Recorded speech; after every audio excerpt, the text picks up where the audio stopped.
Hello guys, magluluto tayo ngayong pangtanghalian natin.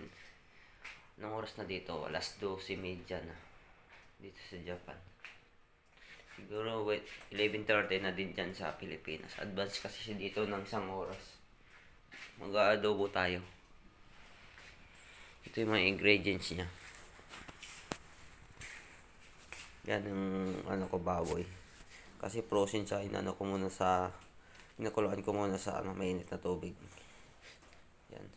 Asin, paminta, soka, toyo, sibuyas. Wala kasi akong bawang guys.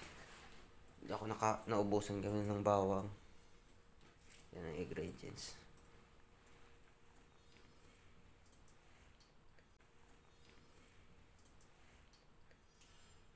Asin, paminta, dato puti na toyo.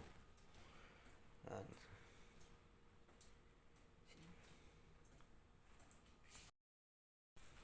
Saka itong kagamit nito. Kawali sa Pilipinas.